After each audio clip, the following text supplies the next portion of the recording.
Chairman PTI Imran Khan Multan में जलसे से खिताब करें। बिस्मिल्लाहिर्रहमानिर्रहीम। इय्याका नअबुदु व इय्याका नस्तईन।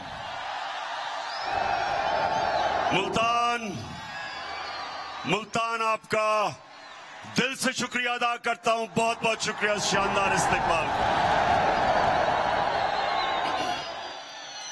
मैं खास तौर पे जिस तादाद में मेरी मुल्तान की बहनें निकली हैं, मैं खराज तहसीन पेश करता हूं उनको। मेरे पाकिस्तानियों, कभी भी दुनिया में कोई इनकलाब कामयाब नहीं होता जब तक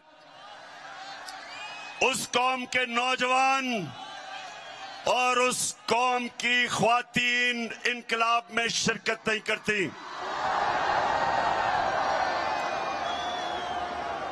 और ये जो इनकलाब, इंशाअल्लाह ये जो इनकलाब आ रहा है, मैं हमेशा दुआ करता था अल्लाह से कि अल्लाह एक दिन मेरी कौम को जगा दे और उसको उसमें इतनी शऊर पैदा कर दे और इतना उस कौम को बेदार कर दे कि वो कभी किसी माफिया के सामने, चोर और डाकुओं के सामने या किसी सुपर पावर के सामने अपना सर झुकाएं। तो अल्लाह ने मेरी दुआ पूरी कर दी इस उम्र में। मैं अपने अल्लाह का शुक्र अदा करता हूं। मैं जब यहां आ रहा था तो बार बार मुझे पैगाम आया कि इमरान खान आपकी जान खतरे में, आगे शीशा लगा लो।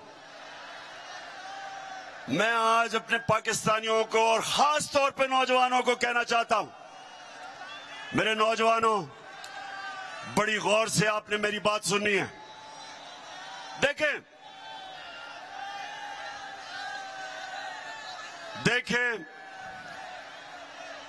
कुरान की एक आयत है, अल्लाह कहता है जो लोग ईमान ले आए अल्लाह उनके खौफ दूर कर देता है। मेरे पाकिस्तानियों, ये याद रखें और मैं अपने नौजवानों को खास तौर पे कहना चाहता हूं, खौफ, मरने का खौफ, जिल्लत का खौफ, अपनी रिस्क या नौकरी जाने का खौफ, ये एक बड़े इंसान को एक छोटा सा इंसान बना देता है। जिसने भी आज तक दुनिया में कोई बड़े काम किए, और पाकिस्तानियों आपने बड़े बड़े काम करने हैं अभी, तो अपने ज़हन में डाल लें कि जब तक आप इस खौफ के बुत को तोड़ेंगे नहीं, आप इसको एक अजीम कौम नहीं बना सकते। मेरे नबी सल्लल्लाहु अलैहि वसल्लम ने मदीना में क्या किया? लोगों को आजाद कर दिया, खौफ से आजाद कर दिया, पैसे की लालच से आजाद कर दिया, मैं की पूजा करने वालों को बड़े इंसान बना के बड़ी सोच दे दी थी। और वही लोग जिनकी हैसियत नहीं थी, दुनिया की उन्होंने इमामत की। मुल्तान, ये गौर से सुन लो, आज तक कोई बड़ा बिजनेसमैन नहीं बना जो नुकसान से डरता हो। आज किसी फौजी ने बड़े तगमे नहीं लिए जो मौत से डरता हो। क्रिकेटर भी, जो क्रिकेटर हारने से डरता है उसे जीतना नहीं आता। जिस बैट्समैन को तेज बॉलर से गेंद लगने का खौफ होता है वो बड़ा बैट्समैन नहीं बनता। जिस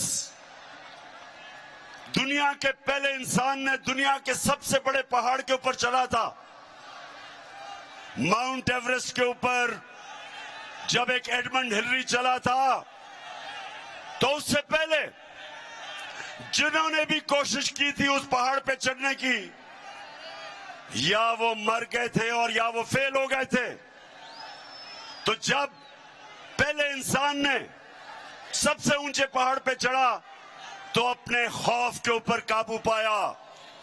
तो मैं आज अपनी कौम को कहना चाहता हूं कि ये जो हमें करप्ट और बुज़दिल हुक्मरानों ने खौफ दिलवाया हुआ है कि जब तक आप अमेरिका के जूते पॉलिश नहीं करेंगे आप आगे नहीं बढ़ सकते।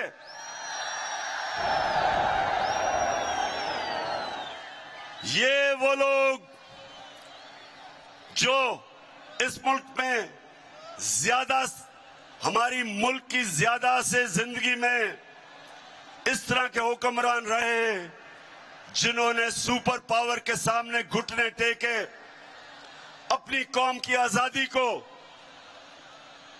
अपनी आजादी खोई, अपनी इज्जत खोई, जिल्लत मिली हमें पाकिस्तानियों को हुक्मरानों की वजह से। तो मैं आज वो पाकिस्तानी जो पाकिस्तान के साथ बड़ा हुआ था, मुझे हमेशा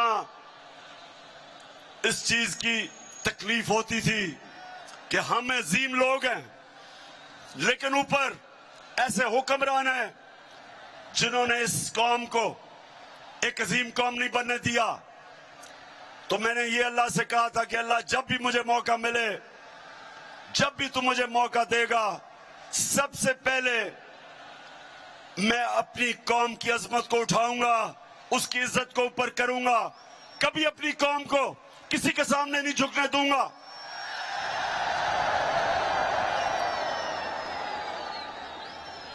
और पाकिस्तानियों, इसीलिए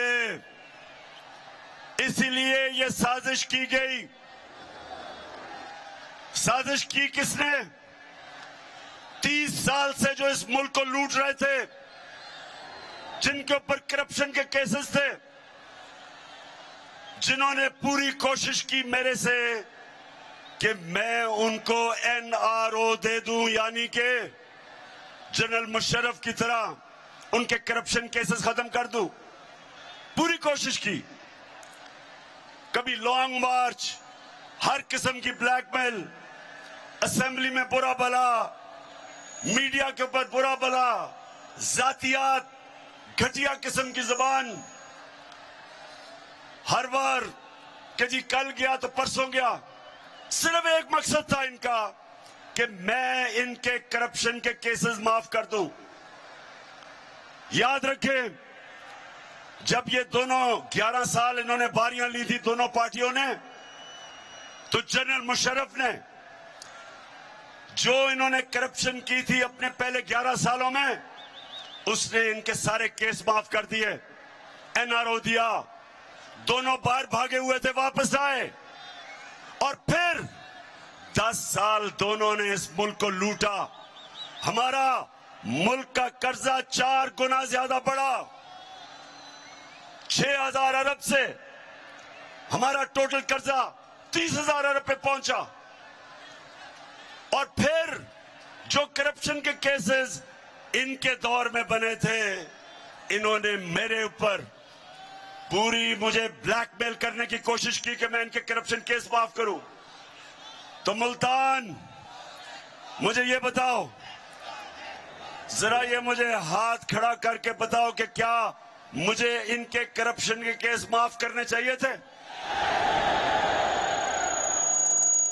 अगर मैं इनके करप्शन के केसेस माफ करता, इसका मतलब कि मैं इक्तदार में एक नजरिए के लिए नहीं आया था, मैं इंसाफ की तहरीक चलाने नहीं आया था।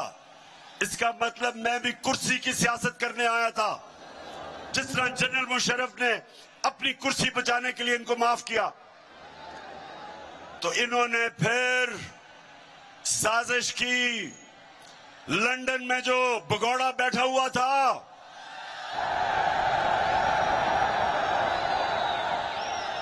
वैसे नून लीग वालों मुझे एक जवाब दे दो। कभी नून लीग वालों अगर सुन रहे हो मुझे इसका जवाब दो। मुझे अभी तक समझ नहीं आ रही कि कभी भी कोई इंसानी माशरा कभी गीदड़ को भी लीडर मानता है? तो नून लीग वालों अगर सुन रहे हो तो खुदा के वास्ते मुझे जवाब दो, कभी गीदड़ लीडर बन सकता है? पहले मुशर्रफ का दौर, मुशर्रफ ने जब इसको जेल में डाला तो आसिफ जरदारी ने कहा कि अटक जेल में। अब ये आसिफ जरदारी इत्तेहादी है, इसकी स्टेटमेंट थी कि अटक में जो जेल में नवाज शरीफ था वहां टिश्यू पेपर खत्म हो गए इसके आंसुओं से, रो रो के मिन्नतें करी कि मुझे बाहर भेज दो। और मुशर्रफ ने इतना जुल्म किया, इसके करप्शन केसेस रोक के इसको बाहर भेज दिया। बाहर जाके झूठ बोला कि कोई मुआहदा करके नहीं आया। वो फिर मुआहदा सामने आ गया 8 साल के बाद। शर्म भी नहीं आई झूठ बोल के। इस बारी फिर झूठ बोल के, ड्रामा करके, मैं जी बहुत बीमार हूं, हमें बताया गया कि ये तो शायद जहाज पे भी ना बैठ सके, इतना बीमार है।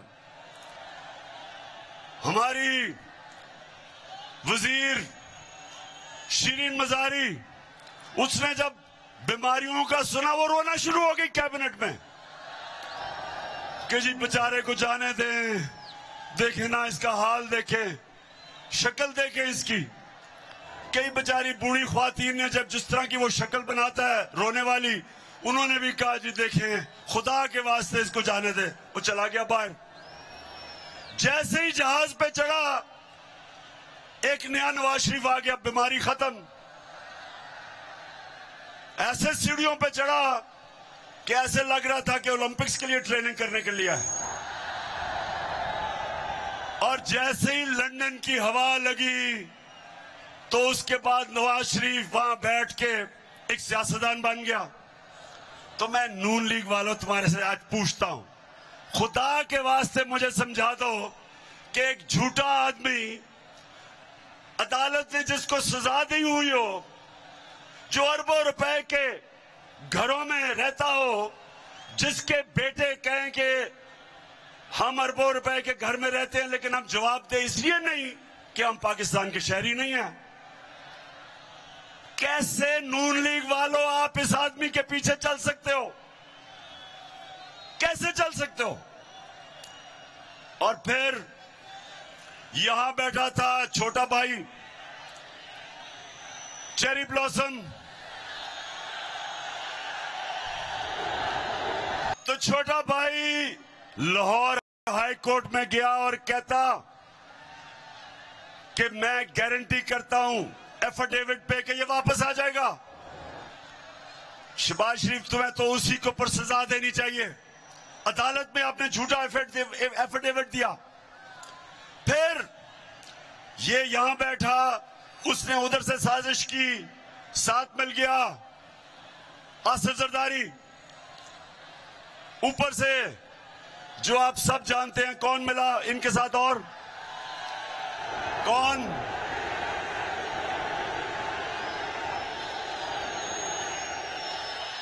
इनके साथ वो मिल गया जिसके ऊपर आजकल बात हो रही है उसकी कीमत बढ़ाने के लिए।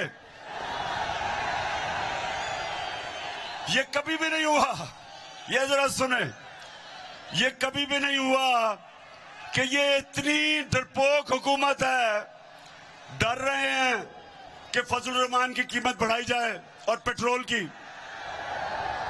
इतने डरे हुए हैं कि कहते हैं नेशनल सिक्योरिटी काउंसिल की मीटिंग बुलाओ ताकि वो फौज पे पड़े कीमत बढ़ाने पे। ये हाल है आज।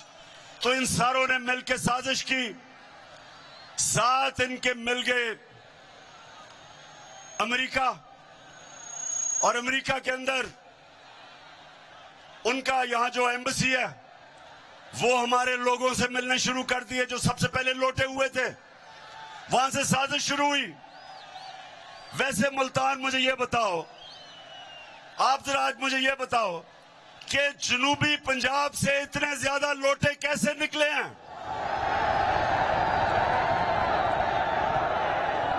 जवाब दें, लौटे आपने इधर से कितने, इतने ज्यादा लौटे जनूबी पंजाब से निकले हैं। और आज हम अल्लाह का शुक्र अदा करते हैं कि सबको डिस्क्वालीफाई हो गए। इन सब ने मिलकर साजिश की। 8 मार्च को एक अमेरिकी under secretary of state, Donald Lu का नाम था, पाकिस्तानी एम्बेसडर को बुलाता है और उसको कहता है कि अगर तुमने इमरान खान को अदम एतमाद में ना शिकस्त दी तो पाकिस्तान के ऊपर मुश्किल वक्त आ जाएगा। धमकी दी और कहता कि अगर इमरान खान को आपने हटा दिया तो आपको माफ कर दिया जाएगा।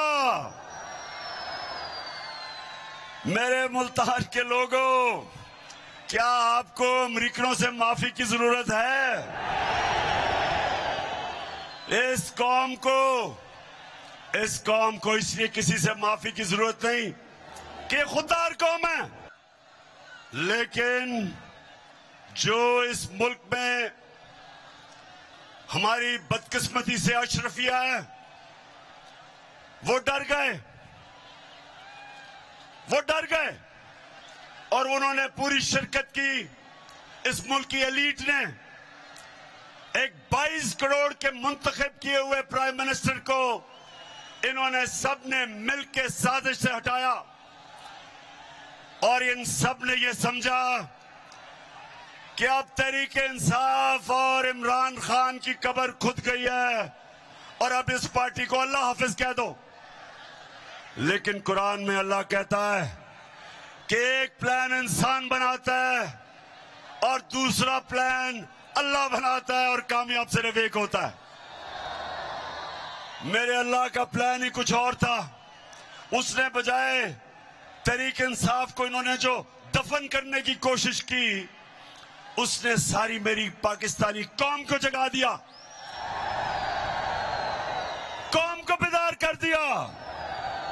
और वो पाकिस्तानियों, आप जो शिरकत कर रहे हैं, ये आज याद रख लें कि ये पाकिस्तान की तारीख का सबसे बड़ा इनकलाब आ रहा है। अब ये जो माफियाज बैठे हुए ऊपर 30 साल से इस मुल्क को लूट रहे थे, 30 साल से जो कब्जा करके बैठे हुए हैं, अब इनकी कब्रें खुद रही हैं।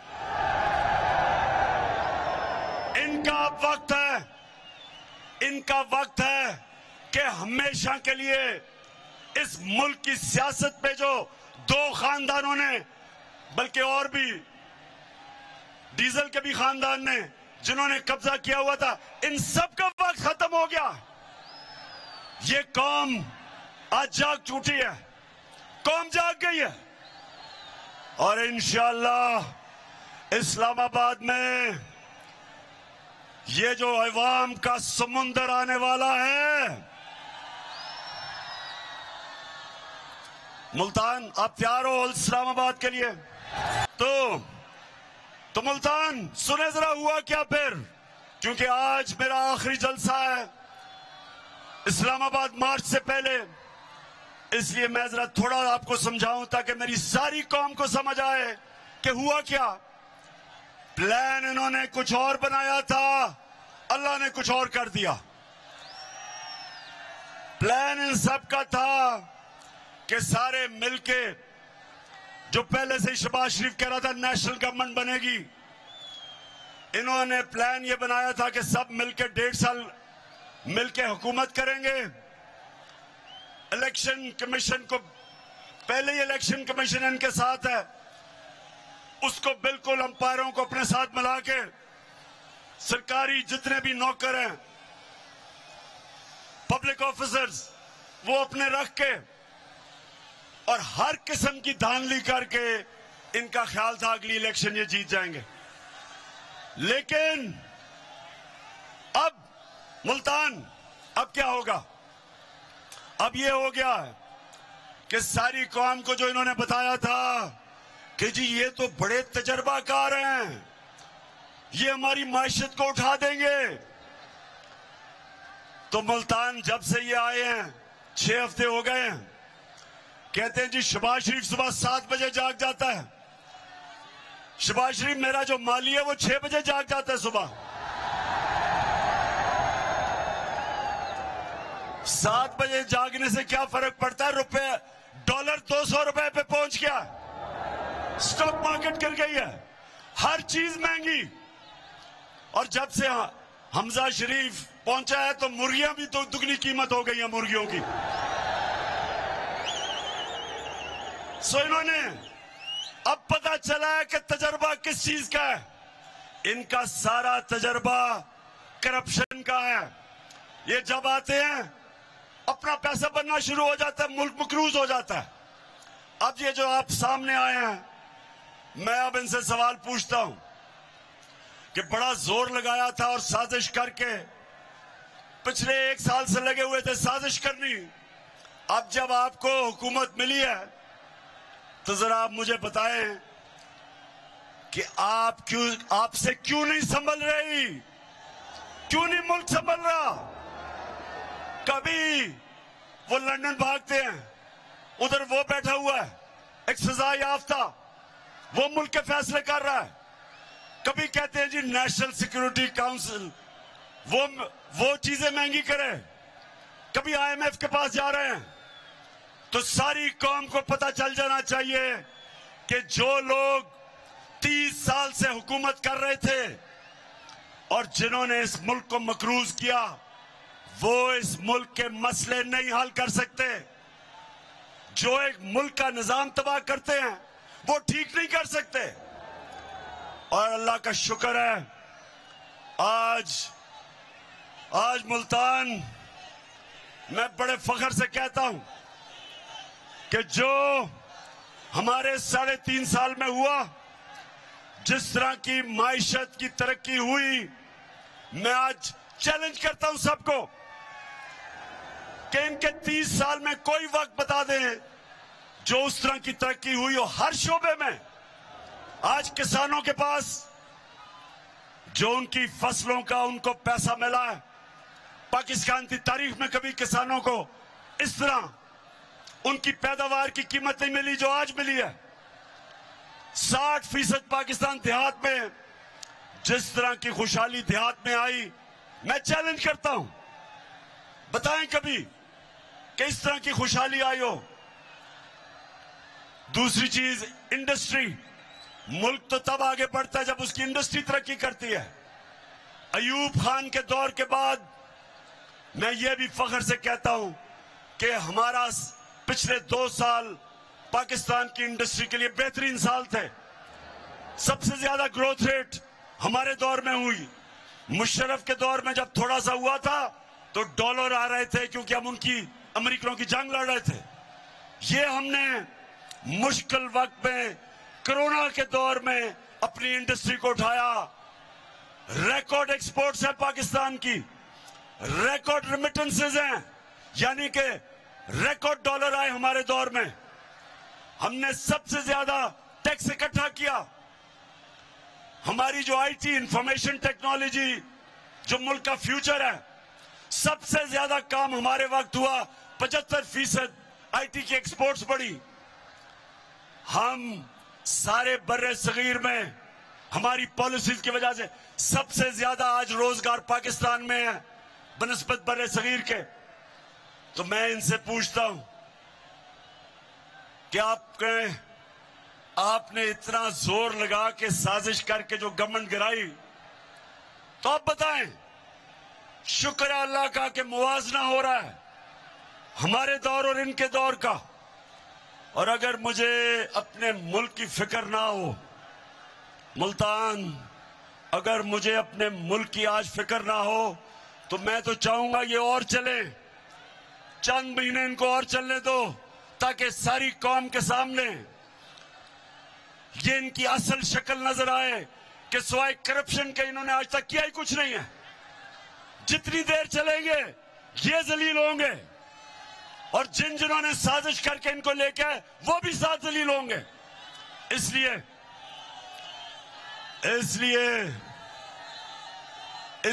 इनको चलने तो देना चाहिए, लेकिन मुल्क का दिवालिया निकल रहा है। जिस तरह रुपया गिर रहा है और अभी रुपए गिरने की वजह से जो महंगाई आने वाली है, सारी चीजें महंगी होने वाली हैं, क्योंकि जब रुपया गिरता है सारी जो चीजें आप इंपोर्ट करते हैं सब महंगी हो जाती है, जिसमें तेल, बिजली, घी, जो चीजें, दालें जो बाहर से आप मंगवाते हैं वो महंगी होने वाली है। तो हमें तो अगर हम सियासत का सोच रहे हैं तो हम तो चाहिए चले, लेकिन हम पाकिस्तान का सोच रहे हैं और हमें पता है कि जितनी देर ये चलेंगे ये मुल्क को उधर धकेल देंगे जिधर यहां वो श्रीलंका वाला हाल होगा। आज श्रीलंका में देखें क्या हाल है, उधर लेके जा रहे हैं। इसलिए आज मैं यहां मुल्तान से डिमांड करता हूं कि जल्दी से जल्दी इलेक्शन की डेट दो और असेंबलियों को डिसॉल्व करो। मुल्तान, मुझे किसी सोशल मीडिया पे किसी ने मुझे तकरीर भेजी, वो मरियम कहीं तकरीर कर रही थी कल।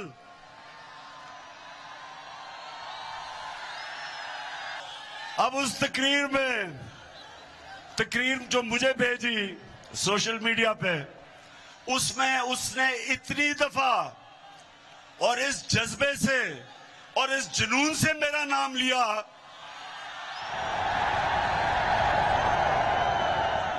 कि मैं उसको ये कहना चाहता हूं, मरियम देखो, थोड़ा ध्यान करो, तुम्हारा खामदी नाराज ना हो जाए जिस तरह तुम बार बार मेरा नाम लेती हो।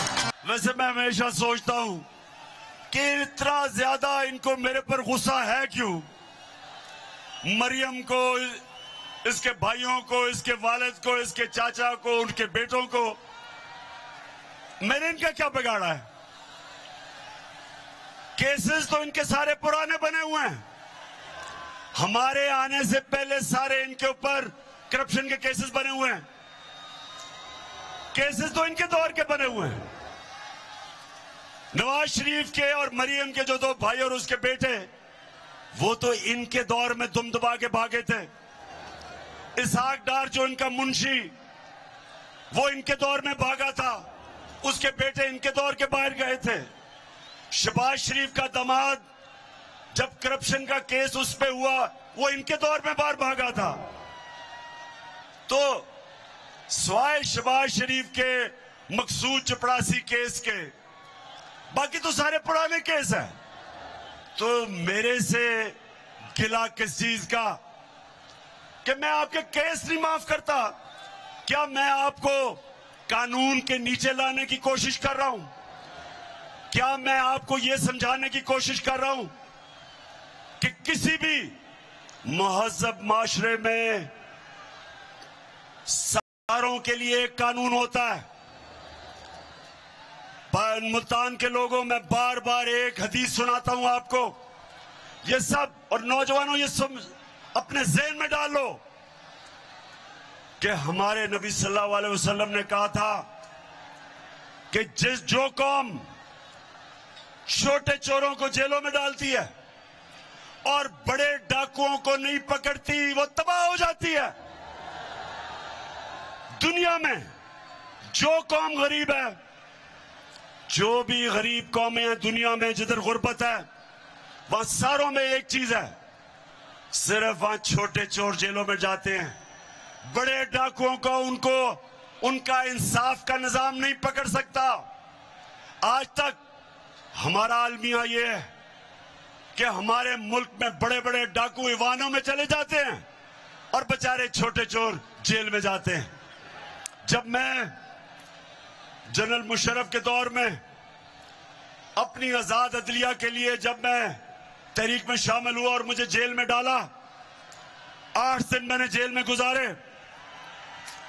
यकीन करो मेरे मुल्तान के शहरियों, वहां कोई मुझे ताकतवर डाकू नहीं नजर आया। सिर्फ बेचारे छोटे छोटे चोर नजर आए। जिसको 6 महीने रहना चाहिए था जेल में, वो 6 साल जेल में रह रहा था। और जब मैं नेशनल असेंबली में जाता था तो मुझे बड़े बड़े मुजरिम नजर आते थे, वहां डाकू नजर आते थे। और ये वजह है कि एक स्विट्जरलैंड जैसा मुल्क जिसके पास कोई वसाइल नहीं है, दुनिया का अमीर तरीन मुल्क है। क्योंकि उस स्विट्जरलैंड की खासियत यह कि ताकतवर से ताकतवर डाकू, उनका इंसाफ का निजाम उनको जेलों में डालता है और तब एक माशरा ऊपर जाता है। मेरे नबी ने कहा था कि मेरी बेटी भी अगर जुर्म करेगी उसको सजा मिलेगी, कानून से ऊपर कोई नहीं। ये हमारा अलमिया है कि सोचे कि शहबाज शरीफ और इसके बेटे को सजा होनी थी। 24 अरब रुपए के FIA के केसेस, 16 अरब रुपए नौकरों के नाम पे, 16 अरब रुपया, 1 अरब में 100 करोड़ रुपया, 16 अरब रुपए नौकरों के नाम पे लिया। एक मकसूद चपरासी जिसकी 15,000 रुपया तनख्वाह, 3.25 अरब रुपया उसके अकाउंट में आता है और वो पकड़ा जाना था, उसको सजा होनी थी। जब सजा होनी थी तो तभी जिन्होंने साजिश की उन्होंने पकड़ के उसको मुल्क का वजीर आजम बना दिया और वो छोटे को पंजाब का चीफ मिनिस्टर बना दिया। अब मुझे ये बता, मुल्तान के लोगों, मुझे ये बताओ कि क्या अल्लाह की बरकत उस मुल्क पे आ सकती है? जितने बेचारे गरीब लोग, बेरोजगारी है, महंगाई है, बच्चे भूखे हैं, वो बेचारे मोटरसाइकिल चोरी करता है, साइकिल करता है, भैंस करता है, वो तो जेल में चला जाता है। तो जो अरबों रुपया मुल्क का चोरी करता है, अरबों रुपया चोरी करता है, उसको मुल्क का प्राइम मिनिस्टर और उसके बेटे को चीफ मिनिस्टर, वो मुल्क का कोई मुस्तकबिल नहीं है। इसलिए मैं आपके पास आया हूं, इसलिए आपने इस्लामाबाद निकलना है मेरे साथ, इसलिए हमने इनको शिकस्त देनी है ताकि हम अपने मुल्क को उठाएं, इस कौम को वो मुकाम दें जो इसको मिलना चाहिए था। तो मुल्तान के लोगों, आज मेरी आखिरी जलसा है। इस्लामाबाद हकीकी आजादी मार्च से पहले मैं आज आप सबको तैयार करने आया हूं कि अगर हमारी कौम अब नहीं निकलेगी तो 2 गुलामियां करेंगे हम। एक गुलामी अमेरिका की, क्योंकि ये अमेरिका के गुलाम हैं। दूसरी गुलामी डाकुओं की, जो ये 30 साल से मुल्क को लूट रहे हैं। इसलिए फिर से मुझे बताएं कि आप तैयार हैं? बताएं तैयार हैं? तो मैं मुल्तान, मुझे पता है गर्मी है और मुल्तान में तो अल्लाह का गर्मी का खास ही करम है, लेकिन जब इनकलाब आता है तो ना गर्मी, ना सर्दी, ना बारिश। इंसान जब अपने मुल्क की आजादी के लिए खड़ा होता है फिर वो अपनी जान पे खेलता है। और अगर मुझे गर्मी नहीं लगती मेरी उम्र में, तो आप तो सब मेरे से छोटे हैं। मैंने जब मैं हटा प्राइम मिनिस्टर बन के, तो तब मैंने फैसला किया था कि मैं तो अब निकलूंगा सड़कों पे। और मैंने सोचा था कि चाहे मुझे अकेला भी निकलना पड़े तो मैं निकलूंगा, क्योंकि मैं अपने अल्लाह को, मैं जब भी अपने अल्लाह के पास जाऊंगा तो मैं उसे कहूंगा कि अल्लाह, मैंने अपने मुल्क के लिए पूरी कोशिश की, लेकिन मुझे तब अंदाजा नहीं था कि सारी मेरी कौम खड़ी हो जाएगी मेरे साथ। मुझे यह भी अंदाजा नहीं था कि इस मुल्क की हमारी बाशऊर और दलेर ख्वातीन वो भी निकलाएंगी। और मुझे ये भी अंदाजा नहीं था कि हमारे स्कूल के बच्चे भी तैयार हो जाएंगे।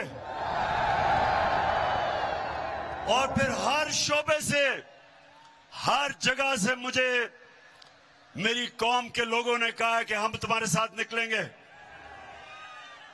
पुलिस वालों ने, उन्होंने कहा जी हमारी ड्यूटी है, लेकिन फिक्र ना करें, हमारे घर वाले सारे आ रहे हैं। सिविल सर्विस सबसे डरपोक होते हैं, वैसे सबसे बुज़दिल ब्यूरोक्रेसी होती है। उन्होंने भी कह दिया कि हमारी फैमिली आपके साथ आ रही है। और हमारे फौजी उधर भी, वैसे ही पिंडी पास है, वहां से तो वही तैयार हुए हैं फैमिलीज आने के लिए। और जो हमारे एक्स सर्विस, जो रिटायर्ड फौजी हैं, जिन्होंने अपने मुल्क के लिए अपनी जानें कुर्बान की हैं और देखा अपने फैमिली मेंबर्स, अपने दोस्तों को शहादत देते हुए, खास तौर पे जो अमेरिका की जंग में हमें लेके गए थे, आज तक हमारे फौजी कुर्बानियां दे रहे हैं उसके लिए। तो जिनको खास एहसास है और जिनको पता है कि आजादी कितनी जरूरी है कौम के लिए, गुलाम कौम की कोई कदर नहीं करता, सिर्फ आजाद कौम की इज्जत होती है। तो जो है हमारे रिटायर्ड फौजी, वो भी सारे तैयार हैं, वो भी आ रहे हैं। और इंशाअल्लाह इस्लामाबाद में जो मैं देख रहा हूं, अवाम का समुंदर, वो पाकिस्तान तो छोड़े, मैं समझता हूं दुनिया में कभी इतना बड़ा समुंदर नहीं लोग देखेंगे इंशाअल्लाह। ये मुल्तान, ये सियासत से बात ऊपर चली गई है, ये सियासत नहीं है। फिर से ये वो इनकलाब है जो पाकिस्तानियों को अब एक कौम बना रहा है कि कैसे एक छोटे से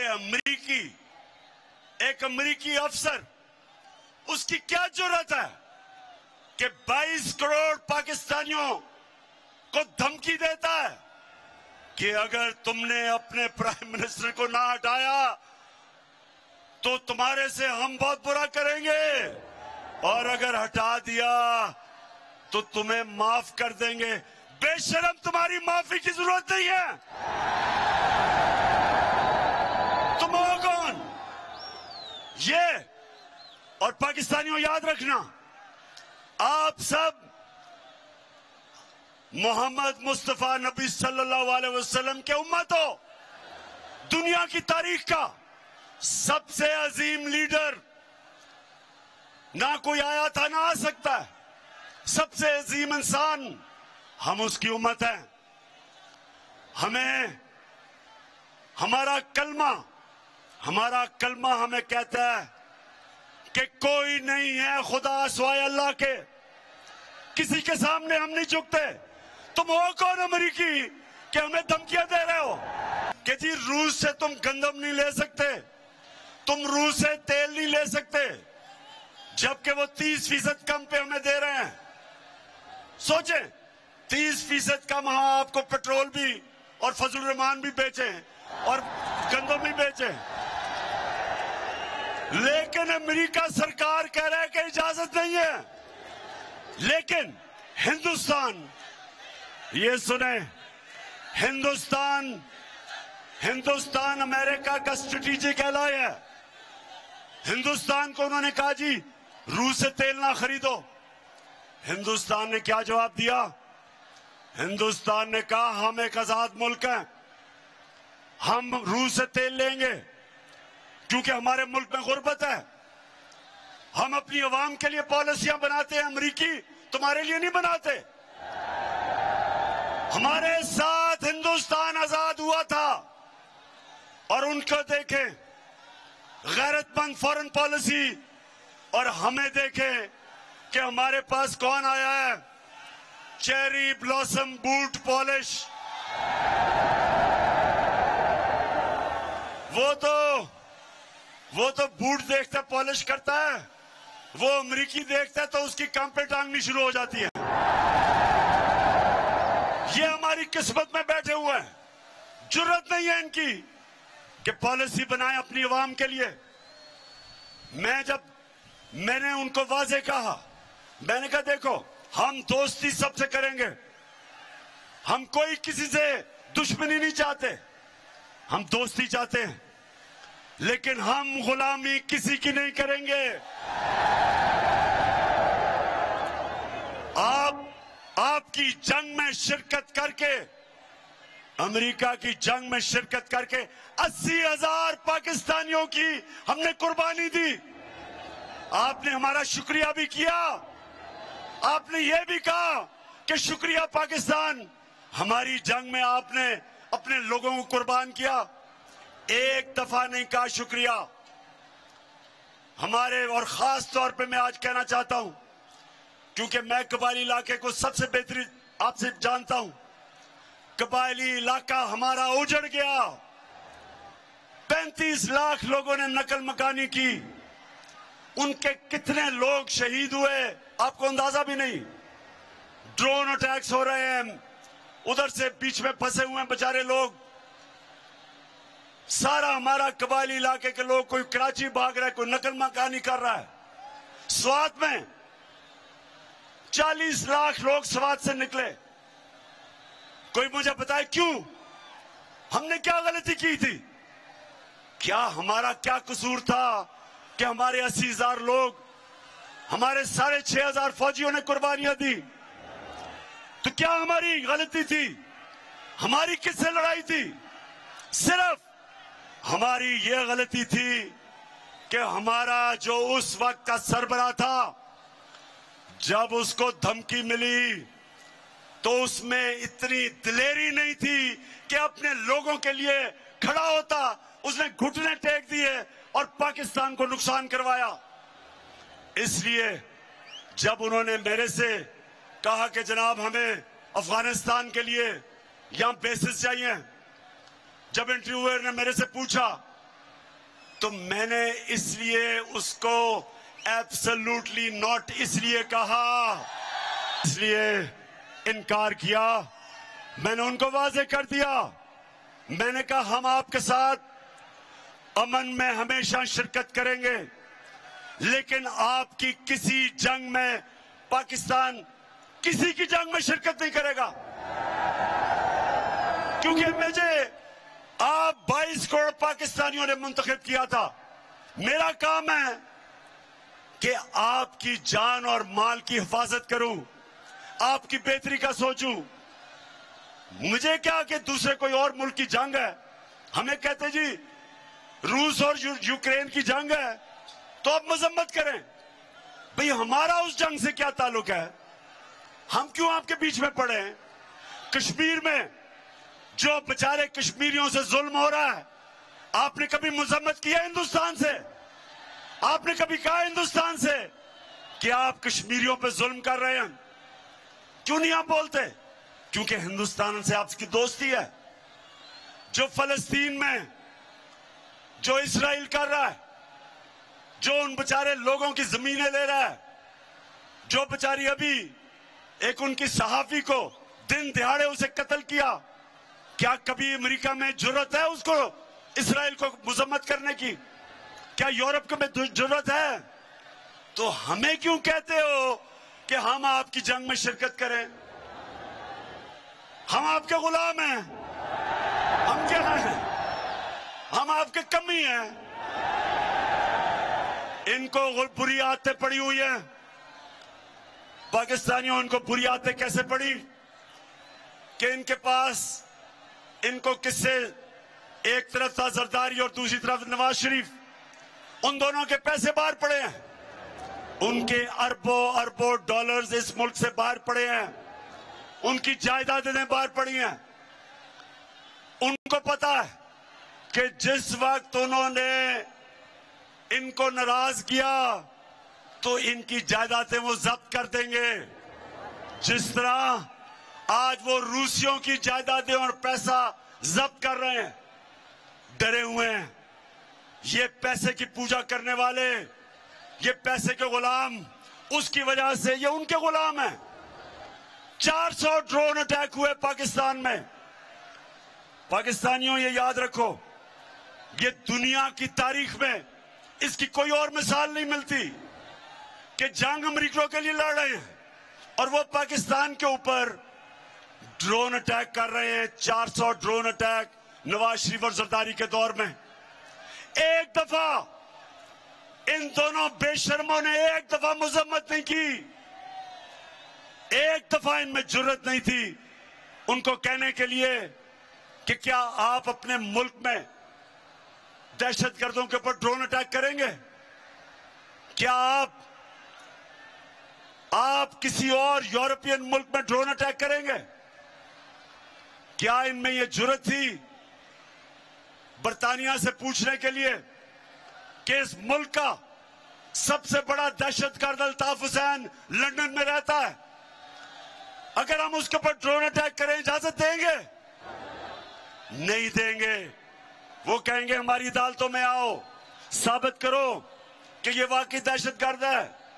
जब तक आप नहीं करोगे अदालतों में तो हम आपको कुछ इजाजत नहीं देंगे, हम बल्कि उसको जेल में भी नहीं डालेंगे। तो हमारे मुल्क में 400 ड्रोन अटैक, जब ऊपर से बम फटता था 4000 मील दूर बैठ के कंप्यूटर के ऊपर बटन दबता था और हमारे कबाली इलाके में लोग मर जाते थे। कभी किसी ने पूछा कि क्या वाकई नीचे दहशतगर्द थे?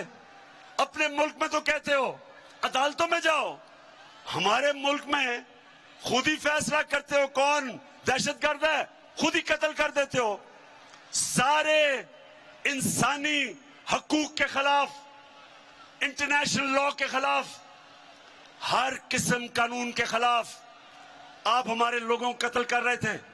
और 2 मुल्क के सरबराह एक दफा इनके मुंह से ये नहीं निकला कि जी ये आप अगर और दुनिया में किसी मुल्क में नहीं करते तो हमारे मुल्क में क्यों कर रहे हो? हम तो आपकी जंग लड़ रहे हैं।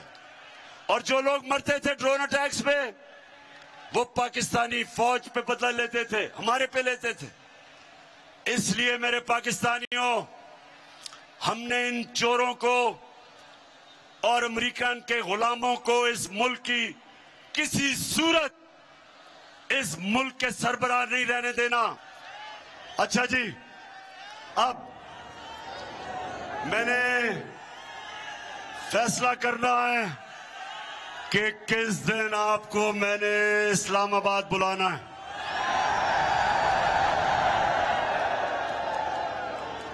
वैसे फिर से बता दें, घबराना तो नहीं है, गर्मी तो नहीं, जज्बा जुनून है। तो सुने, हमने क्योंकि आज कोई नई डेवलपमेंट हुई है, लोटों को डिस्क्वालीफाई कर दिया गया।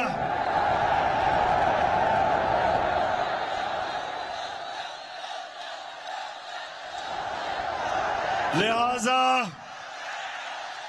मैंने इतवार को पेशावर में अब अपनी कोर कमेटी को बुलाया है।